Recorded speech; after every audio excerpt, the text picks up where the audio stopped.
Настоящий мужик сказал, отрезал. Нет никакого смысла виноватить родителя. Стоит взять ответственность на себя. Но у нас в обществе принято раздавать клише. Ты снова получил двойку, балбес. Что нужно детям для того, чтобы лучше чувствовать своих отцов? Дети очень часто становятся такой разменной монетой, инструментом для манипуляций.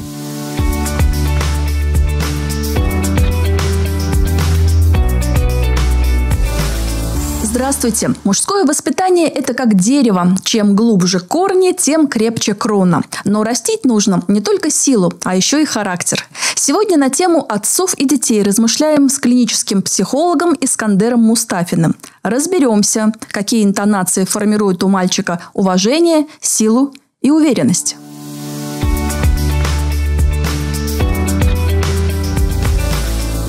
Искандер, здравствуйте! Здравствуйте. Сегодня для оформления нашего разговора мы выбрали горы, потому что горы – это всегда восхождение, преодоление вершин. Но только что за кадром вы сказали, что горы – это еще и… достижение целей. Поэтому, если наша сегодняшняя тема – это родительство и отцовство, отец, как мудрый наставник, сопровождает своего ребенка вот в этот поход к свершениям, к достижению целей и, конечно, в преодолении трудностей. Для начала предлагаю сверить наши настройки. Для меня отец в семье – это родитель, вовлеченный, ответственный человек. Может быть, в советские годы отец семейства, он больше занимался добычей денег, а после работы приходил к телевизору, к футболу. То сегодня, конечно, ситуация очень хорошо меняется в лучшую сторону. Отец с коляской или отец в торговом центре выбирает одежду для детей – или он на хоккее с сыном. Мне видится так. Но я, возможно, не знаю всей картины мира, а вы клинический психолог. Скажите, как сегодня ситуация обстоит? Ситуация сейчас изменилась, но, к сожалению, мы видим часто роль отца дезориентированной. И на приеме либо отец, который стремится к такому равенству с ребенком, быть приятелем. То есть демократ? Да. Или все контролирующий с другой стороны, наверное, да? Все контролирующий начальник, да, поддерживающий жесткую, строгую иерархию. И оба эти варианта нельзя назвать полноценными. Мы в Республиканском молодежном психологическом центре зачастую работаем с родителями, которые, честно признаются в том, что а я не знаю, как правильно. Я не могу подобрать нужную позицию, каким мне быть по отношению к ребенку. И если зрители беспокоят тот же вопрос, я предлагаю конечно, беспокоит. записаться на прием к психологу. Сейчас это не страшно и совсем не стыдно. Это, в общем-то, входит в обиход современного человека, знать, что если есть психологические трудности и какие-то запросы, можно обратиться, а главное, есть куда. А вообще много людей приходят к вам за консультациями сегодня? Очень много. Порядка 130 тысяч обращений в год. Это только наш центр. Огромное количество людей приходит с вопросами и отношений, и своей внутренней эмоциональной ситуации. Но, как я хотел бы заметить, я считаю, что психолог всегда работает только с отношениями. Отношения с самим собой, с миром вокруг и с другими людьми. Это то, что нас беспокоит. Вы только что сказали сейчас, что много людей приходят. Мне кажется, знаете, почему это происходит? Потому что отцы этих детей в свое время, будучи маленькими, не ходили к психологу со своими отцами. Никто не отменял трансгенерационные травмы, передающиеся из поколения в поколение. У нас нет другого примера-то, кроме наших родителей. Это основа того, что я потом сам несу в мир, в свои отношения. Поэтому мы можем говорить о том, что это одна из самых ответственных задач в жизни каждого человека. Мы не можем и осуждать наших родителей. Они в свое время решали другие задачи. И надо было страну поднимать, надо было восстанавливать страну. И времени не было на эти все психологические изыски, возможно, да? Поэтому нельзя предъявлять им сейчас, что я прощаю свою мать или отца, как это пишут, да, шутят сейчас в мемах различных. То есть эти задачи тоже ведь никто не отменял. У каждого поколения свои задачи и свои трудности.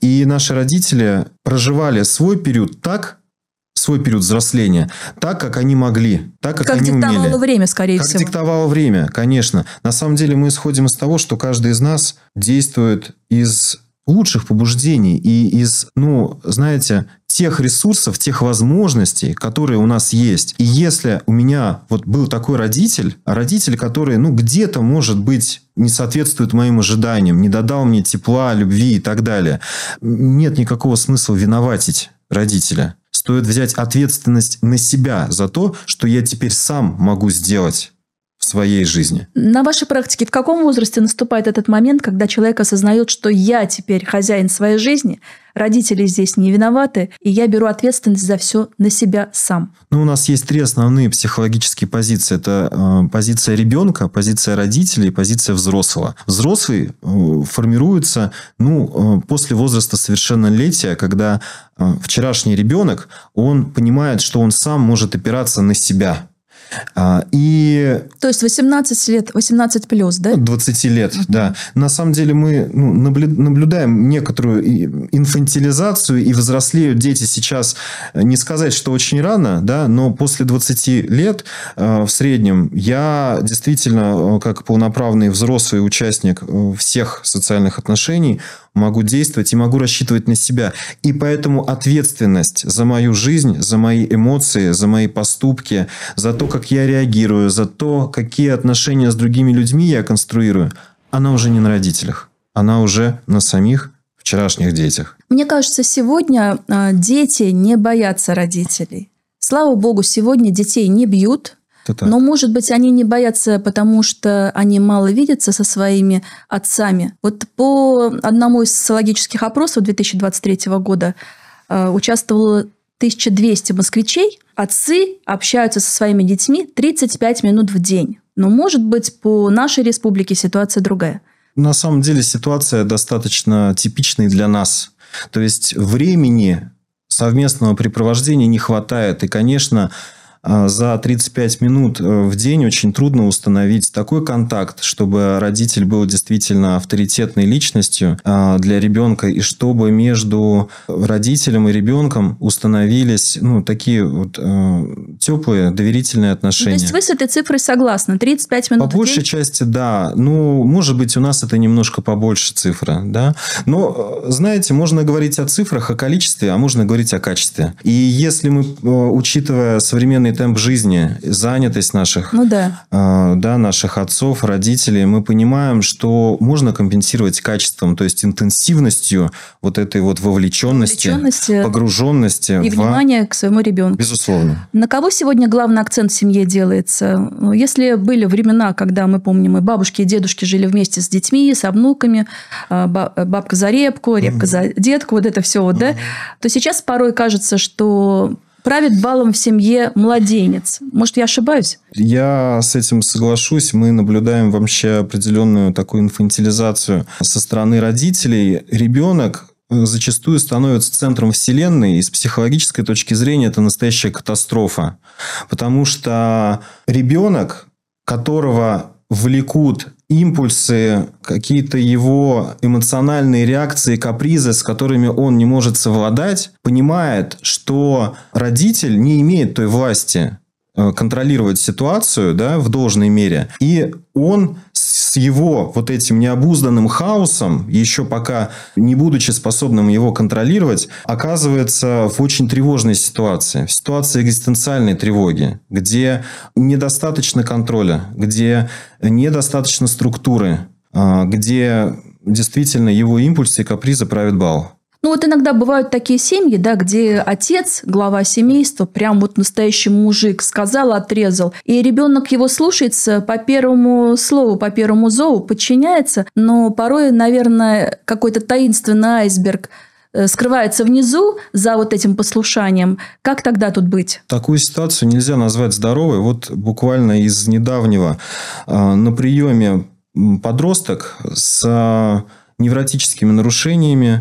Это тики, это заикание, И при исследовании семейной ситуации мы понимаем, что очень жесткий отец, который устанавливает абсолютно неукоснительные требования, при этом не дает эмоциональной поддержки, и ребенок чувствует сильнейший страх и тревогу. Мы часто видим в семьях, где очень жесткие отцы, такие титаны, дети становятся очень контролирующими. Они пытаются ставить очень большие цели и преодолевают какие-то жизненные трудности, знаете, с мотивацией заслужить одобрение. Наконец-таки, вот этого огромного титана.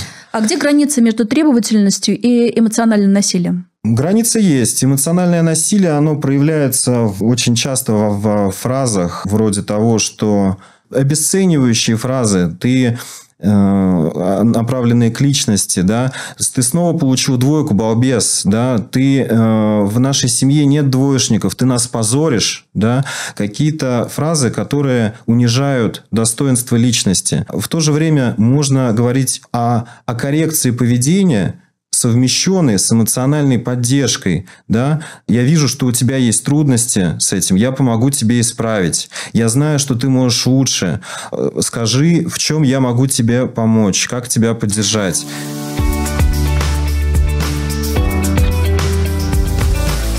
А может быть, природа этого послушного и податливого мальчика в том, что недостаточно тестостерона, по одному из последних исследований тоже у старшеклассников, мальчиков 9-10 классов оказалось, что тестостерона меньше, чем у сверстников десятилетия назад. Да, я тоже ознакомился с этими исследованиями и готов их подтвердить.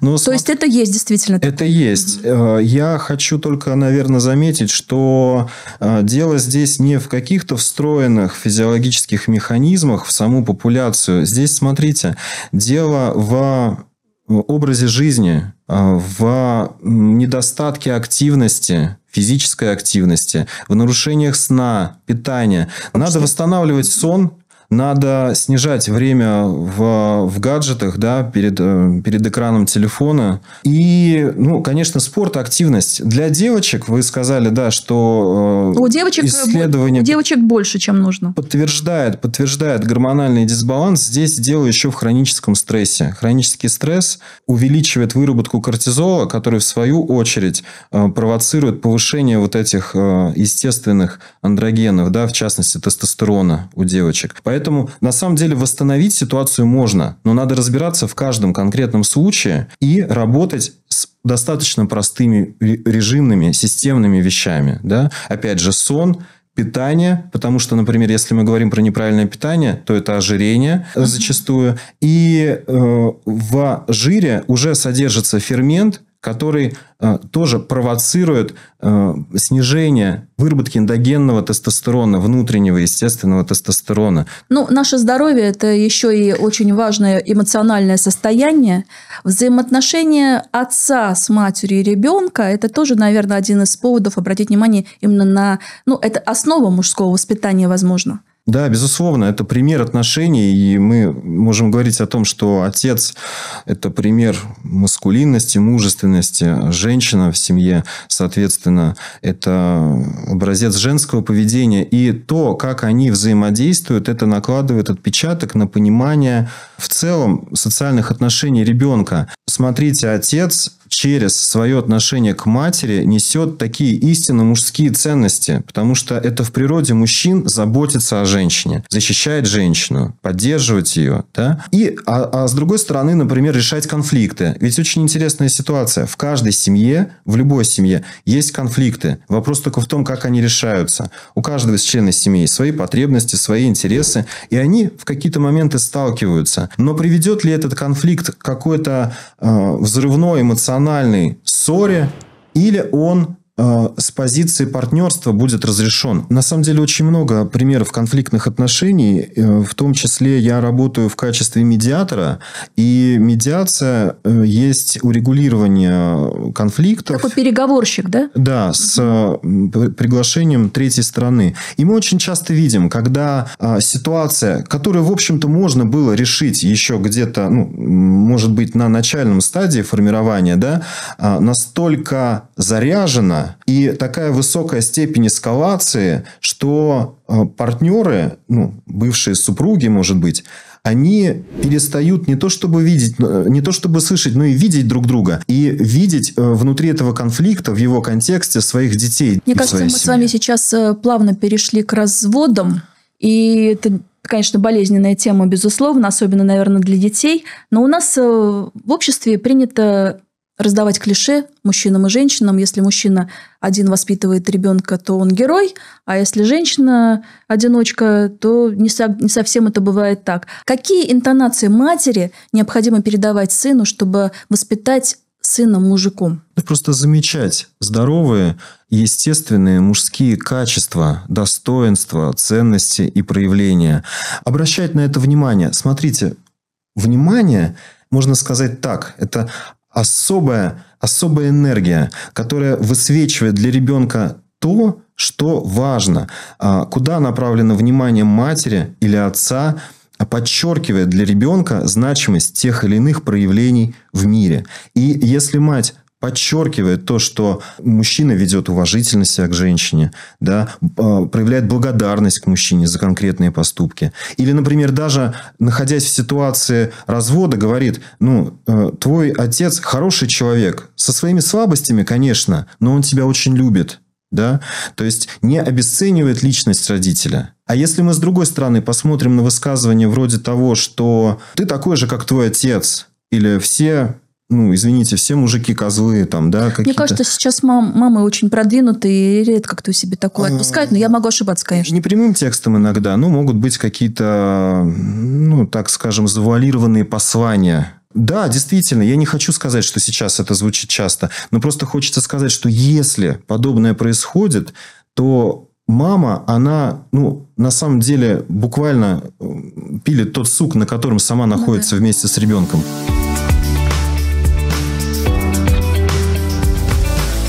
Хорошо, поговорим о папах. Считается, что отец гарантирует ребенку чувство безопасности, уверенности в себе. Но если встреча с ребенком не так происходит часто, как хотелось бы, как это сделать? Допустим, папа выходного дня. Говоря о папах выходного дня, хочется, наверное, предостеречь от такого формата, когда каждая встреча с отцом – это вот такой, знаете, спланированный праздник. Там сценарий заготовленный. Кино, кафе, все вот это вот такое. Пицца, футбол, и все так очень ярко. Но смотрите, на самом деле глубина отношений, она возникает очень часто не там. Да? Не вот в этих таких праздничных мероприятиях, а когда мы с ребенком погружаемся в какие-то рутинные действия вместе, когда я поддерживаю его в простых вещах, помогаю делать домашнее задание, мы занимаемся уборкой по дому, вместе просто гуляем, общаемся о простых вещах. Да, познакомиться поближе, да? Познакомиться поближе. Может быть, поближе. Это как раз повод узнать своего ребенка. Конечно. Если даже и 35 минут не было каждый день.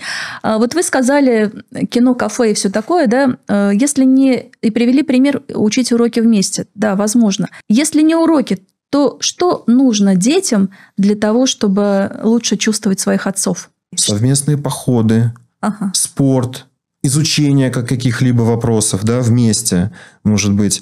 Совсем недавно, прошедшим летом, мы проводили очень интересную программу. Это были сплавы молодых родителей со своими детьми по рекам нашей республики. И, соответственно, проживание в походных условиях. Это был прекрасный опыт, когда мы видели отцов, в общем-то, в силу разных обстоятельств, не имеющих возможность много времени проводить со своими детьми там, в городе. Там работа, там какие-то трудности. Но здесь они вместе справляются с теми условиями, которые вот так вот, знаете, спонтанно и естественно возникают. Потому что на реке есть пороги, есть множество препятствий, а есть еще восхождение в гору. Мы с ними поднимались в гору. Вот, пожалуйста, и да? это буквально символ того, как отец помогает ребенку достигать каких-то целей. Потому что, психоаналитики те же знают, да, что гора – это символ цели, победы и достижения. Это вообще мужской символ. Вот вы сказали про покорение вершин, но мне кажется, что надо учить ребенка и достойно проигрывать. Для того, чтобы быть готовым к любым ситуациям и не пасовать перед трудностями. Безусловно, надо И я считаю, что это один из самых главных компонентов любой образовательной системы, любого воспитания – приучать к ответственности. И вот смотрите, на проигрыш, какой-то жизненный провал, на неудачу тоже можно посмотреть по-разному. Самое важное, чтобы мы, отцы, своих детей научили нести ответственность за то, что мы делаем, и вкладывали понимание того, зачем мы это делаем. Потому что даже простые бытовые ситуации, как, например, убраться дома, можно преподнести по-разному. Можно сказать о том, что так мы в нашем доме, в нашей крепости создаем порядок. Ты здесь хранитель чистоты, вот в этом пространстве, и это твое пространство. Да? Как отцу вернуться в жизнь своего ребенка? Бывает, что он сначала выключился, а потом повзрослел. Признать свои промахи да, кстати, и ошибки. Уметь извиняться – это тоже очень важно. Да. Извиниться, попросить прощения. Опять же, заинтересоваться жизнью ребенка, попробовать понять, где те точки соприкосновения, которые мы можем найти. Не быть, знаете, не быть формальным, быть живым, поверить в себя. Я очень часто видел ситуацию, когда контакт родителя с ребенком нарушается потому, что отец начинает думать, что я могу ему дать. Всегда за вот этим даже внешним равнодушием ребенка, а мы знаем, что подростки, они бывают внешне равнодушные, колючие, всегда сохраняется открытость к диалогу с родителем, надежда на то, что родитель как-то, вы знаете, признает меня, признает мои заслуги, приблизится ко мне с позиции равного, если мы говорим про подростков, а это очень важно. Мы видим, что достаточное число подростков испытывает, по крайней мере, симптомы тревожно-депрессивных расстройств, стрессовых расстройств. И есть проблемы в выражении эмоций, да, потому что, например, в переписке где-то, да, если я нахожусь в социальных сетях, мне легко поставить нужный смайлик, да, выразить эмоцию. Но в реальном живом взаимодействии это все происходит совсем иначе. И отцы, если они сами блокируют свою эмоциональность, не могут выразить свои эмоции или не могут контролировать какие-то свои сильные эмоциональные реакции, то это становится проблемой для ребенка. Мы должны учить своих детей эмоциональному интеллекту, его компетенциям. Что я сейчас чувствую? Называть свои эмоции. Я расстроен, потому что увидел, что ты не заправил постель, хотя вчера мы с тобой об этом договаривались. Я злюсь, потому что ты снова обижаешь брата. Я огорчен тем, что ты не выполнил эту договоренность. Или я вижу, что ты сейчас злишься. Давай вместе подумаем, как изменить ситуацию. Сегодня воспитание сыновей невозможно без упоминания о современных героях. Волонтерах, военных, спасателях. И здесь уже важно сделать фокус внимания не на кино, а на реальной жизни. Как это сделать вовлеченно и как это сделать так, чтобы у ребенка был интерес к этой теме? Не было отстраненности. Во-первых, самим определиться, какое мое отношение к этой теме. И, во-вторых, опираться на то, что близко конкретной семье. То есть начинать с простых каких-то азов. Да? Если мы говорим, например, про патриотическое воспитание, то это приобщение к культуре, к традициям, какие-то небольшие ритуалы. И, конечно, здесь еще нужно учитывать культурные аспекты. Да? Просмотр фильмов, их обсуждение. Можно читать истории, да? Рассказы, например, да? О подвигах, о героях, обсуждать их вместе. Да? Для начала стоит, опять же, я вернусь, самим очень четко определиться с ценностями, которые есть в этой семье. И затем уже можно будет понять, как именно их транслировать. И все-таки как транслировать чувство ответственности за свою родину сыновьям? Замечать важные для нашей Родины, для благосостояния нашего общества действия и поступки. Обращать внимание на людей, которые выполняют свою важную работу для того, чтобы поддерживать наше общество, страну, защищать ее. Да? И я не говорю сейчас только о военнослужащих, хотя, безусловно, мы должны говорить с детьми об их подвигах. Но я говорю и про труд тех, кто обеспечивает нашу жизнь регулярно. Да? На самом деле сейчас очень много существует хороших, правильных, полезных программ, инициатив. Знаете, работа здесь проводится в том числе и в образовательных учреждениях, да, и в Министерстве молодежной политики. А на уровне семьи мы можем говорить только о семье. В первую очередь, о своем отношении, да, показывая, что мне, как отцу, это не безразлично. Я, например, сам стал участником какой-то гуманитарной миссии, да, или передал какие-то необходимые вещи, или сделал пожертвование, да, говорить об этом ребенку обязательно, освещать эти стороны жизни. Знаете, такое регулярное отношение родителей, которое выражается и в словах, и в поступках, и в восхищении подвигами героев, у ребенка постепенно выстраивается нужная позиция.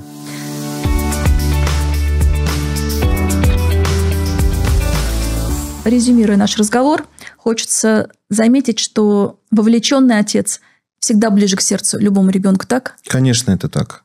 Доверие – это основа сильных, прочных отношений. Не стоит бояться быть собой. Надо верить в себя.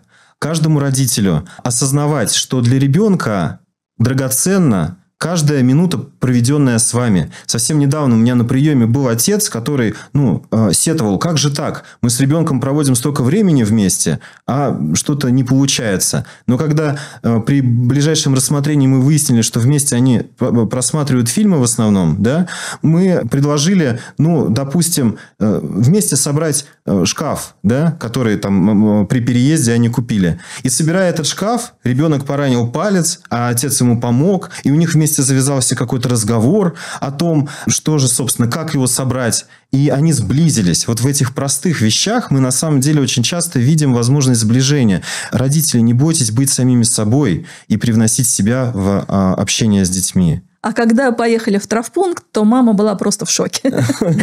Мама была рада в конечном счете. И шкаф, кстати, тоже собрали. Отлично. Я вас благодарю, Искандер, за эти важные советы. Хорошо бы их не забывать нам всем в жизни, в общении со своими детьми. Спасибо вам большое. Спасибо, что пригласили.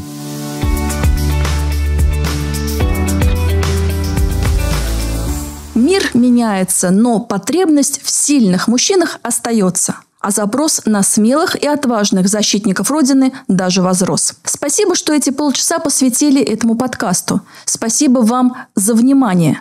А это теперь самая ценная валюта.